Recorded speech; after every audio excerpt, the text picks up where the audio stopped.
Je suis en direct de... Je suis en direct de... Je suis en direct de Perpignan.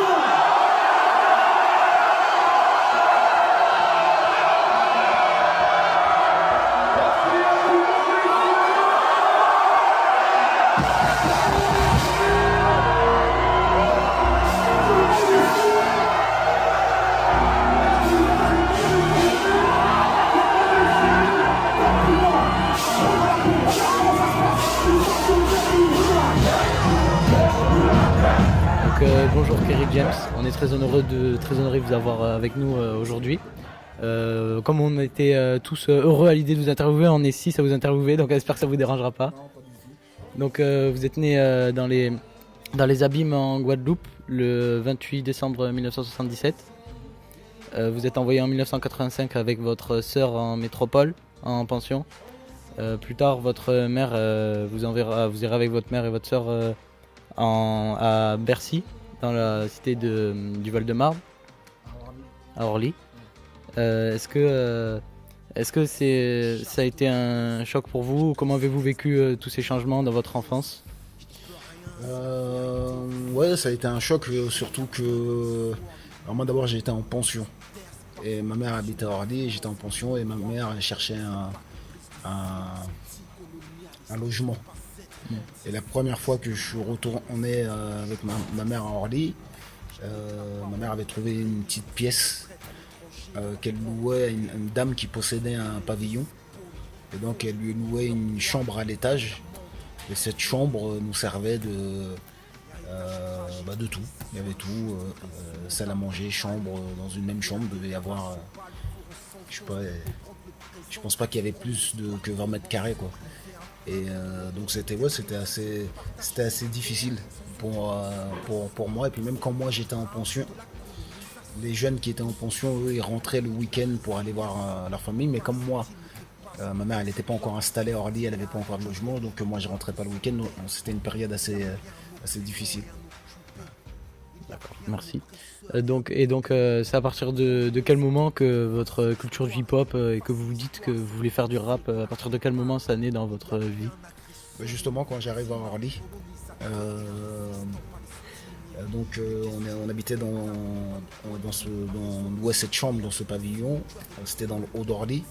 Et puis après, au fur et à mesure, au bout de quelques années, on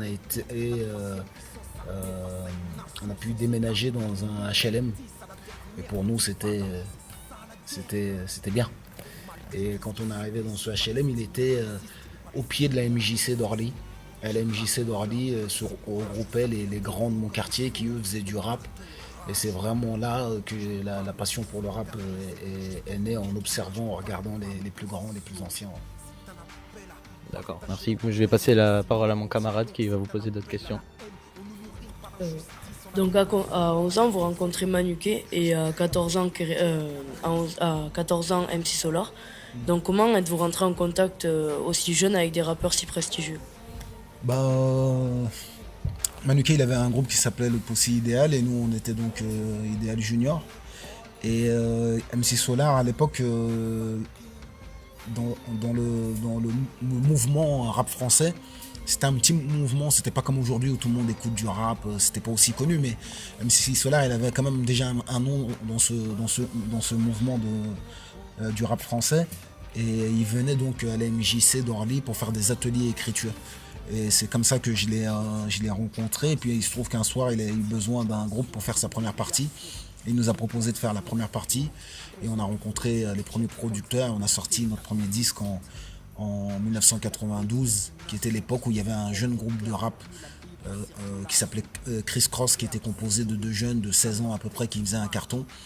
Et comme nous on était jeunes, il y a des producteurs qui se sont dit on va essayer de faire la même chose avec Idéal Junior quoi. Et donc vous êtes souvent mis en scène dans plusieurs de vos clips sur un ring de boxe. Et malheureusement en 2003, après la mort de votre ami d'enfance, vous convertissez à l'islam. Et Malheureusement, heureusement. oui, Malheureusement, malheureusement votre... pour le décès, oui, voilà, c'est ça. malheureusement, Oui, c'est ça. à l'islam. C'est ça. Donc vous vous convertissez à l'islam et choisissez le prénom Ali. Donc est-ce que Mohamed Ali est une sorte d'idole ou de modèle pour vous? Disons que c'est un personnage qui compte pour moi parce que c'est un personnage qui a su dire non à la guerre du Vietnam quand les Américains ont voulu l'envoyer au Vietnam combattre les Vietnamiens qui voulaient juste décider pour eux-mêmes. Il a refusé. Et quand il a refusé, il était champion du monde, on lui a retiré sa ceinture, et on l'a menacé de l'enfermer. Et quand même, il a persévéré, il est resté sur sa décision. Et je trouve ça très courageux. C'est pour ça que cet album s'appelle Mohamed Alix, parce que moi, ma mère m'a appelé Alix, pour faire une référence à l'homme plutôt que le boxeur. Très bien, donc je vais passer la parole à un de mes camarades. D'accord. Alors, pourquoi vous... Désolé. Pourquoi vous passez de Alex Mathurin à Kerry et puis de Kerry à Kerry James? Moi, en fait, c'est juste que nous, quand on était jeunes, la mode, c'était de prendre un nom américain, quoi. Et j'avais un ami qui taguait Jerry. Et j'ai dit, moi, je vais taguer Kerry. Il n'y avait aucune signification particulière. James, c'est venu après. Après, à l'époque plutôt de Melenzu, un peu l'époque plutôt mouvementée. Voilà. Et dans vos interviews, vous parlez souvent de la mafia coffrée. Vous pouvez me dire quel est le rapport avec et pourquoi vous avez intégré le groupe? En fait, la Mafia Qu'un Free, c'est un collectif dans lequel il y a le 113, Rof, Intouchable, et aussi il y avait aussi OGB. Et à l'origine, ça s'appelait l'Union, parce que moi, très tôt, en fait, j'ai rencontré Renka, AP, Rof. Rof avant était carrément même dans l'idéologie, carrément. Et donc on avait fait un premier groupe qui s'appelait l'Union. Non, d'abord on avait fait un groupe qui s'appelait le 113 Clan. Et après on a rencontré Intouchable, après c'est devenu l'Union. Et après c'est devenu plus tard la Mafia Qu'un Free. Voilà. Et c'est un collectif de rappeurs qui ont grandi ensemble et évolué ensemble. D'accord, je vous laisse la parole à ma camarade en face. Qu'est-ce que vous écoutez comme musique? Moi, j'écoute pas trop de musique, bizarrement.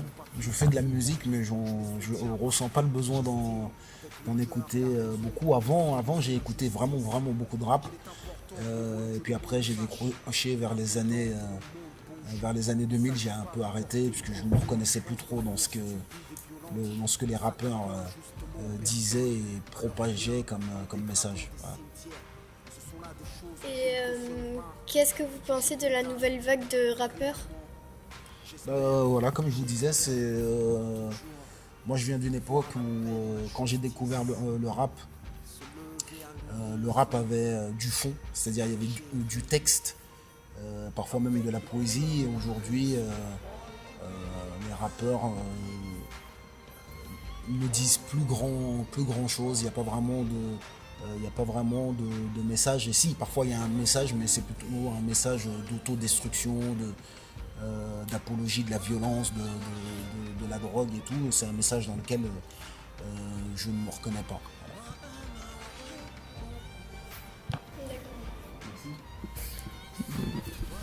Dans Le Parisien, le 27 février 2007, vous avez dit « J'ai l'impression de faire de la politique ». Si vous étiez président, que feriez-vous? En fait, ouais, à travers ma musique, c'est une musique qui est quelque part politique. Si j'étais président, qu'est-ce que je ferais? Déjà, je commencerais par respecter les engagements que j'aurais pris, qui aurait fait que les gens m'ont élu président. C'est la première chose que j'essaierais de faire. Deuxième chose que j'essaierais de faire aussi, je ferai en sorte que les élus politiques, et même moi président, ne soient plus payés de façon avec des salaires exorbitants qui n'ont aucune... qui sont pas du tout en rapport avec la réalité du reste des citoyens. Je pense que déjà si on faisait baisser les salaires et tout, déjà on aurait beaucoup moins de personnes qui seraient volontaires pour devenir président ou pour devenir député ou pour devenir maire par exemple. Vous êtes né Théo, le jeune garçon qui a été impliqué dans une affaire judiciaire. Vous avez publié des messages de soutien pour lui. Selon le journal 20 minutes, vous avez même créé une cagnotte laitier pour lui. Pourquoi vous sentez-vous si concerné dans cette affaire? Alors, l'affaire du jeune Théodore, c'est un jeune qui a été agressé par les policiers qui disent que accidentellement il aurait violé accidentellement avec une matraque au point que la matraque serait rentrée à 10 cm. Et donc, je me suis engagé sur cette... je me suis engagé auprès de la famille de Théodore et des autres familles de victimes de violences policières parce que jusque-là, j'étais assez... je faisais attention, je ne m'engageais pas trop sur les questions des violences policières. J'ai même écrit une chanson qui s'appelle Constat amer dans laquelle je dis mes frères disparus que je continue à pleurer, c'est pas des flics qui les ont butés. Et donc j'aime pas trop être dans une position victimaire, d'être la victime. Mais là ça commence à vraiment aller trop loin. Il y a eu Adama Traoré, il y a eu maintenant Théodore, et à chaque fois, de manière pratiquement systématique, les policiers qui sont impliqués dans ce genre d'affaires, qui ne représentent pas la totalité de la profession bien sûr, mais à chaque fois ils sont acquittés, ils sont jamais inquiétés, au pire des cas ils sont mutés dans un autre secteur. Et quand on voit un représentant d'un syndicat de police qui vient sur un plateau de télé et qui dit comme ça ouvertement devant toute la France que c'est convenable d'appeler un homme noir Bamboula, on voit qu'il y a un vrai problème.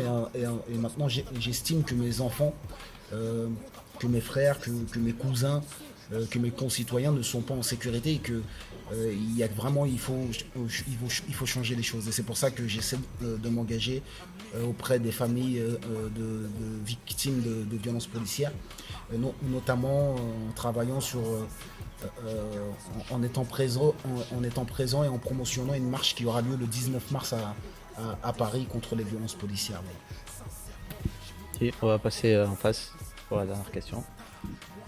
Adolescent, quels étaient vos rêves? Adolescent, quels étaient mes rêves?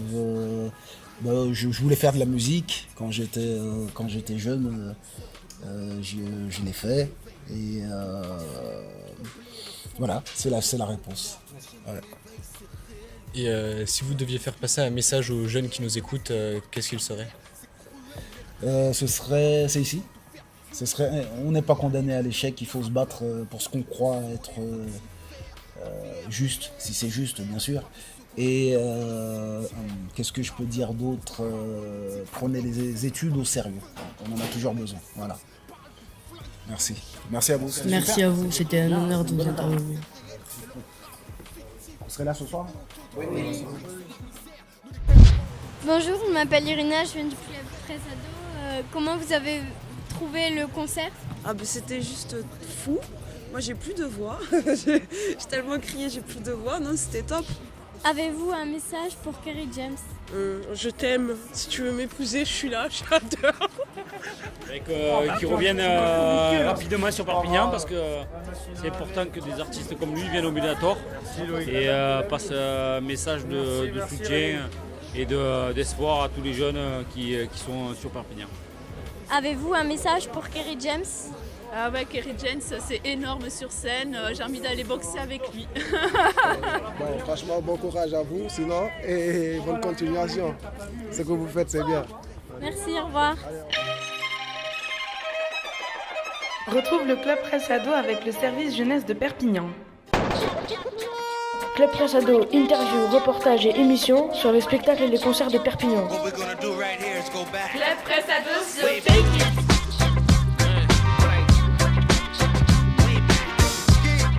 Watch your riders react.